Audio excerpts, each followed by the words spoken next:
سلام دعنا هبلنا تخطاتلتي أقسماوان مراخب حفاش ANN نزي ساعات تتسنادو زيناتات انه فلما كان دغندي ندبتاتينا بزي ربح مخنيات الدرادرتي مطبعاتات وعلى بريتوريا كفتمو اي كالونيلو مغلز ودب نازنة تقراي شعبية مسابقة تقراي زلو حيلة حبابيرو ترفتيت نزخونا منسي نابير تراوسيدو نهاتو وتهدر نكقبرو يسرحلو تباهلو أب تقراي تريوتات متتتاو عدوات الشعبية سعيبو مناسي كبتاتونون محبرسب ناب شغلو تكاتون كام زقبرو زلو تفليتو أب زباوي السلالفة عملكيتو زل على كينات مرح تحوحات أب كند زرحقو وقوتيتهم ناب ميدا تقراي لمقتاو يرباربلو تباهلو زرزرو يسعب بزي ربح مخنيات الدرادرتي مطبعاتات وعلى بريتوريا كفتمو اي كالونيلو مغلز ودب نازنة تقراي بسان كزدما تقراي ناتي تبلو منغست سينا 400 ميتاوي قزاتا اب تحت نايتنتت حيلتات وديقو تمزابالاين زتسددن فتح كيرخبه اب حسار مكرا يركب زبله اتمغلزي از كياكل وجل حوحاتن عوز وغنو نبعلم كاب كورن العليلوم زصوعو مرحت سراويتن دما نهزبين اب قلع حدحداوي غونصيتو ولو از تكالات منغستي افراريسو حيلتات بوليتيكا تقراي اغوانيو دبلوماسياوي محازا ابزيبلون بعلم كم رباش حيلنا ترأي ابزللو اوان حدقا كينات بلعل حزبي كان طلالي غيرلو ودب ناصنت تقراي از كينات نتقراي داغم ناب زي زاري ناي طفات عنكليل زاتون نهلونا حزبنا ابزخف حدقا زودغنيو كبل كونينو اتودب حسوتن متلالن منابرتوم زغبرو غجل حوحاتن اداخرتومن زبلو حق منغستي وسن تقراي زوحسن زتمزابل يخون زتسدد حزبنا ناب مربتو زملسن زبل غوسغاس كينات حزبي امبي كبلو يغبا زبله مغلصونات توساخي ممزبالن مبتتانن زولد عد بقصالنت زعنو نحزبنان مناسينان اب فصوم قبيصه تسفازتون منت سلطان مملاس حقاونتن حوحات طرح تباهيلو انا انت مويته دانديرايتو بقولا بزبل اكايدا زولع زلو كيناتيو كبلون اتحساسيبو حزب تግራይ አንጸላሊ ዘሎ ሓደጋ ኩናት አይ ኩናቴን ኢልካ እንቢታኻ ክተርኢ ይግባእ ትግራይ ምስ ዓለም እትራኸበሉን ካብ ዳግማይ ጥፋት እትድሕነሉን ዕድል ኣብ መነዳይ ክስራሕ ድማ ፀዊዑ ውድብ ናጽነት ትግራይ እዚ ከምዚሉን ከሎ ስምምዕነት ፕሪቶሪያ ከይተሸራረፈ ንክፍጸም ሓላፍነት ዘለዎ ብቐንዱ መንግስቲ ፌደራል እዩ እሞ ንተፈጻምነቱን ህዝቢ ትግራይ ንተወሳኺ ስደት ጥሜትን ሞትን ገይርዎ ዝጸንሐ ኣካይዳ ከስተኻኽል ተማሕጺኑ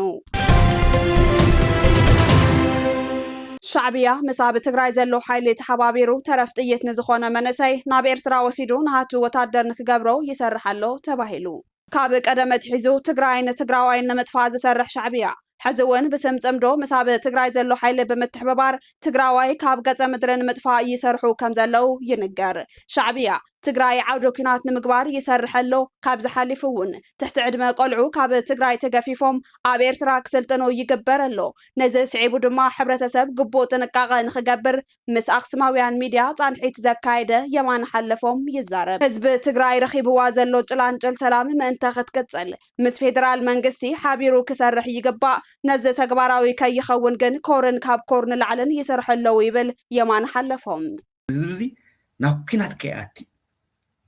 تاريخي وازلون إيشتن سلام من أنت كتقصلي سلازي مس فيدرال يسرح خنبلت لنا مس فيدرال عالم لخا زخونه حقا وزخونه ناي سلام سمعنت سلازلنا ناي فيدرال منغست هو اساتهم تبلصغنا ناول صوعو اب تግራይ ጥፍኣት ስለ ዘይገበረ ይኮነን ጥፍኣት ገይሩ ዋላ እንተሃለወ ግን ትኹናት ጠጦቢ ናይ ሰላም ውዕል ፈሪሙ ተነጋጊርና ሁሉ ነገር በሰላም ክንፈትሖ ኢና ኢሉ ብዝተወሰነ መልክዑ ናይ ህዝብ ትግራይ ሕቶታቱን ዝመለሰ ደሞ ዝኸፍት ዝነበረ ባንክ ዝኸፈተ መብራህቲ ዝኸፈተ ትራንስፖርቴሽን ዝኸፈተ ራያን ጸለምድን ዝመለሰ ምዕራውን ክምልስ ድሌት እንሃሎ እቶም ኣብ ትግራይ መሽጎም ዘለውና ሻዕብያ ተላኣኽቲ ዝኾኑ ኣብ ጽሕፈት ሕወሓትን ኮርን ልዕል ኮርን ዝበሃሉ ጉጅለታት እዚ ህዝብ ከይምለስ ንጦርነት መትሓዣ ገይሮም ስለዝሓዝቡ ስለዚ መዘውዝኒኦ ሓይሊ ብሰላም ኮይንካ ምስራሕ ጥቕመሎ ኢና ንብል ዘለና ኣብዚ ሕዚ እዋን ህዝቢ ትግራይ ኣብ ሞትን ሕዌትን ኮይኑ ጸላእቱ ነፂሩ ክፈልጥ ግድን እዩ ስምምዕነት ውዕሊ ፕሪቶርያ ተግባራዊ ንክኸውን እውን ምስ ፌደራል መንግስቲ ተስማዕሚዕካ ምስራሕ ኣገዳሲ እዩ ክብል ወግዑ ይቕጽል ስለዚ ጸላኢኻ እንድሕር ክሰርሕ ኮንካ ህዝቢ ትግራይ ክትልቢ መለካ እዚ ግዜ እዚ ብጣዕሚ ወሳኒ ግዜ እዩ ናይ ምድሓንን ናይ ምጥፋእን ግዜ እዩ ቁጥሪ ሓደ ጸላኢኻ ሰለስቲኦም እዚኦም እዮም ተመሓዊሮም ዘለዉ ከዓ ሰለስቲኦም እዚኦም እዮም ሕዚ ናብ ትግራይ ሻዕብያ ኣትዩ ደቂ ትግራይ መናእሰይ ቆልዑ ክብረሩ ክውሰዱ ክዕስከሩ ካብ ምግባር ብላዕሊ ዝኸፍአ ክሕደትን ጸላእነትን እንታይ ኣሎ ስለዚ ህዝቢ ክረድኦ ዝደሊ ጸላኢኻ ቁጥሪ ሓደ ጸላኢኻ ዞም ሰለስተ ትግራይ ሰላም ረኺባ እፎይ ክትብል እንተላ ብናይ ፕሪቶርያ ውዕሊ መሰረት ሰላም ተፈሪሙ ጦርነት ጠጠው ይበል ክበሃል ተሎ ዝኸረዩ ኣካላት እዚኦም ጸላእትኻ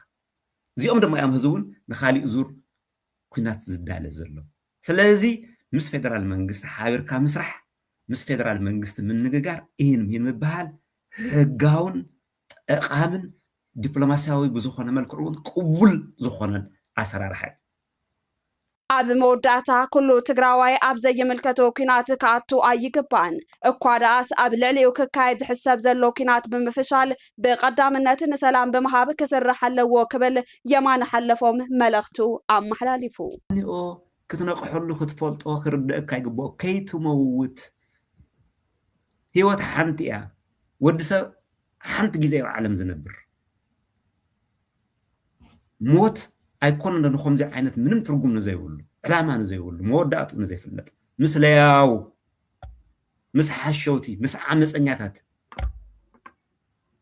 ኮንካ ምሟት ተሪፉ ዋላ ምኽንያት ዝኾነ ሞት እውን ብጣዕሚ ብጥንቃቐ ክግበር ዝግብኦ ነገር እዚ ከይትስሕት ከም ተዓተው ዘሎ ዝነበርካ ሰብ ሞይቱ ሰብ ተቐቲሉ ዳንኬራ እናገበርካ እናተለኻ እናተጎምሰስካ እዚ በቃ ድሕረት እዩ ዘይምፍላጥ ሰብ ክቡር እዩ ሰብ ዝፍጠር ክነብር እዩ ክምህዝ እዩ ክፈጥር እዩ ናብ ሕብረተሰብ ናይ ባዕሉ ኣስተዋፅኦ ክገብር እዩ ንባዕሉ እውን ክዓብን ኣብ ሂወቱ ዝሓልሞ ነገር ፈፂሙ ብክብሪ ክሓልፍን እዩ ሰብ ዝፍጠር እምበር ንክቆስል ንክቁረፅ ንክመውት ኣይኮነን እና I think to ነለማዓንቲ ዋና ዝኣተናሉ ምክንያቱ እውን እዚ ኩናት እዚ ናይ ህዝቢ ትግራይ ኩናት ኣይኮነን ኣብ ትግራይ ተርእዮታት ምትእትታው ዕጡቋት ሻዕብያ ስዒቡ መናሰይ ክበታተኑን ማሕበረሰብ ናብ ሻቅሎት ከኣቱን ከም ዝገብሮ ዘሎ ተፈሊጡ ኣብዚ ቀነ ዕጡቋት ሻዕብያ ናብ ትግራይ ምትእትታው መስዒቡ መንእሰይ ስጋት ኩናት ብምፍራሕ ካብ ትግራይ መውፅኡ ቀፂሉ ዕጡቋት ሻዕብያ ኣብ ዝተፈላለዩ ከባቢታት ምዕራብ ትግራይ ምትእትታው መስዒቡ ማሕበረሰብ ኣብ ዓብይ ሻቅሎት ወዲቑ ካብ ባዕሉ ሰራዊት ሻዕብያ ዝጨፍጨፎም ውፃእ መዓት ተጋሩ ኣብዚ እዋን ተስፋ መሪሕነት ትግራይ ሲኢኖም ናብ ቀጻሊ መበተታን ኣትዮም ኣለው እቲ ብፃውዒት ጽምዶ ናብ ትግራይ ዝተኣታቶ ዘሎ ዕጡቕ ሓይሊ ሻዕብያ ኩሉ ነገር ባዕለየ ዝመርሖ ብምባል ኣብ መራሕቲ ዕጡቋት ኣፈላላይ ከም ዝተፈጠረ ካብ ሽረ እንዳስላሰ ንኣክሱማውያን መራኸብቲ ሓፋሽ ዝበፅሐ ሓበሬታ ኣረዲኡ እቲ ሓደገኛ ኣካይዳ ዝኽተል ዘሎ ስርዓት ጉጅለ ሕወሓት ሕዚ ድማ ንህዝቢ ናብ ዝኸፍአ ማሕበራውን ሰብኣውን ቅልውላው ኣሳጢሕዎ ይርከብ ህዝቢ ትግራይ ብምጭፍጫፍን መዝረል ፍንቲ ብምዃንን ንህዝቢ ትግራይ ንተፈጥሮ ሃፍትን ዘጥፍአ ስርዓት ሻዕብያ ብምዕዳምን ዕጡቋቱ ናብ ትግራይ ክተኣታተው ብምፍቃድን ትግራይ ማእከል ዓውደ ውግእ ክገብራ ጉጉይ ውሳነ ሒዙ ይርከብ እቲ ኣብ ውሽጥን ደገን ኢሉ እውን ብውድባት ፖለቲካን መንግስትን ኢትዮጵያ ክኹነን ዝፀንሐ ጽምዶ ኣብዚ እዋን ናብ ምትእትታው ዕጡቋት በፂሑ ህዝቢ ትግራይ ናብ ሙሉእ ምብትታን ክሳጣሕን ዝተወለደላን ዝወደቐላን ዓዲ ብሰንኪ ስሑት መሪሕነት ትግራይ ክቦ ደርቢላ ካብ ዓዱ ይወፅእ ኣሎ ኣብዚ እዋን መንገዲ ኣየርን ምድርን ትግራይ ካብን ናብን ክልከላ ብመሪሕነት ትግራይ ከም ዝህሉ ፍልፍላት ሓቢሮም እሞ ደኣ እዚ ህዝቢ ናይ ምጽናት ኣካይዳ ዝኽተል ዘሎ መሪሕነት ትግራይ ህዝቢ ሒዝና ዘይንሰግሮ ፀገም የለን ብምባል ናብ ጓጓ ህዝቢ ተሸጒጡ ህዝቢ ዳግማይ ህልቂት ክበፅሖ ይገብር ኣሎ እዚ ሓቂ ብቐጥታ ዶክተር ደብረጽዮን ገብረ ሚካኤል 5 ለካቲት 2018 ዓ.ም ንጋዜጠኛታት ኣብ ዝሃብዎ ርእይቶ ህዝቢ ሒዝና ዘይንሰግሮ ፀገም የለን ዝብል መግለፂ ከምቲ ኣብ ምጅማር ኩናት 2013 ዓ.ም ህዝቢ ብምድንጋር እዚ ኩናት ህዝባዊ ሕጋዊ ኩናትዩ ኣነ ጌታቸው ኣሰፋየ ዝብሉን ካልኦት መሪሕ ቃላትን ብምጥቃም ልዕሊ 1 ሚልዮን ህዝቢ ዘጨፍጨፈን ልዕሊ 2.5 ህዝቢ ናብ ደገን ውሽጥን ዘመዛበለ ስርዓት ሕዚ ድማ ንስልጣኑ ዝፈታተኑ ፖለቲካዊ ውድባት ምክልኻል ኣፍልጦን ስእነት ቅቡልነት ህዝብን ምስ ገጠሞ ዓይኒ ዕሙተይ ምስ ህዝቢ ዝጨፍጨፈ ስርዓት ሻዕብያ ብምጽማድ ኣብ ትግራይ ዘሎ ኩሉ መዳይ ስቃይ ክናዋሕ እናሰርሐ ጥራሕ ዘይኮነስ ጀሚሩ ኣሎ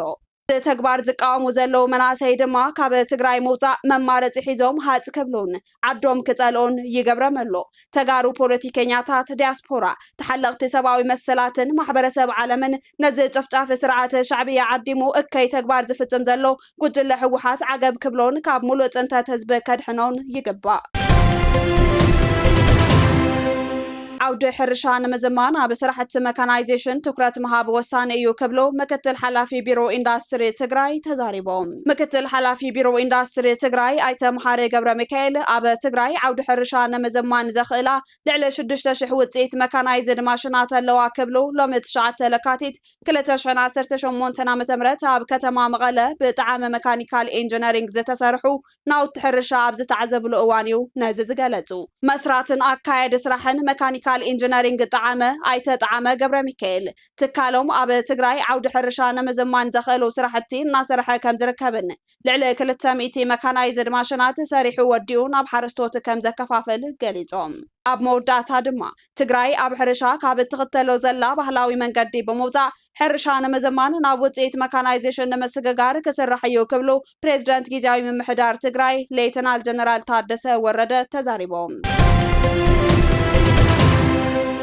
ኣብ ዞባዊ ኣሰላልፋ መልኪቱ ዝለዓለ ኩናት መራሕቲ ሕወሓት ኣብ ክንዲ ዘርሕቕዎ ጎቲቶም ናብ ሜዳ ትግራይ ንምእታው ይረባረቡ ኣለዉ ተባሂሉ እቲ ዞባዊ ኣሰላልፋ ሓይልታት እውን ኣዝዩ ተኣፋፊ ኣብ ዝኾነሉ እዋን እቲ ምትፍናን ኣብ ዝለዓለ ብርኪ ከም ዝበፅሐ ግልጽ ኮይኑ ኣብ መንጎዞም ዝፋጠጡ ዘለው ሓይልታት ኢትዮጵያን ኤርትራን ዝካየድ ዘለው ናይ ሓይሊ ሚዛን ምርግጋጽ መራሕቲ ሕወሓት ኣብ ክንዲ ድሕንነት ህዝቦም ተጨኒቆም ካብዚ ደማዊ ውግእ ዘርሕቑ እቲ ኩናት ጎቲቶም ናብ ሜዳ ትግራይ ንምእታው ይረባረቡ ኣለዉ ምምላስ ግዝኣት መሬት ምዕራብ ትግራይ ዝብል ሕቶ ህዝቢ ትግራይ እዩ ይኹን እምበር ሕወሓት ንውሽጣዊ ቅርቁስን ንምንዋሕ ዕድመ ስልጣን ይጥቀመሉ ኣለዉ ዝብል ትዕዝብቲ ፕሬዝደንት ውድብ ወለዶ ትግራይ ኣይተጉዑሽ ግደይ እዚ ኩናት እዚ በዓል ዋና የብሉን ዋናታቱ እቶም ንስልጣኖም ዝጭነቁ ውሕዳት ፖለቲከኛታት እምበር ህዝቢ ትግራይ ኮነን እዞም ኣብ ስልጣን ዘለው ሓይልታት ዘምጽእዎ ጥፋት ኣይምልከተናን ዝበሃል ጥራሕ ዘይኮነስ ታሪኻዊ ተሓታትነት ዘስዕብ ብምዃኑ ህዝቢ ንመንነቱን ግዝኣት መሬቱን ተበሊጾም ንዝኸፈትዎ ኩናት ተሓታቲ ክንገብሮም ይግባእ ህዝቢ ትግራይ ድማ ከም ህዝቢ ንምንታይ ዕላማ ኢና ንዋጋ ዝብል ሕቶ ብምልዓል ንጥፋትን ንዕንወትን እምቢ ንኩናት ንበል ክብሉ ኣተሓሳሲቦም ፕሬዝደንት ውድብ ወለዶ ትግራይ ኣይተጉዑሽ ግደይ ካብ ኣኽሱማውያን መራኸቢ ሓፋሽ ናይዚ ሰዓት ዜናታት ክትከታተሉ ጸኒሕኩም ንምክትታልኩም ነመስግን ምስ ዝተረፉ መደባትና ሰናይ ግዜ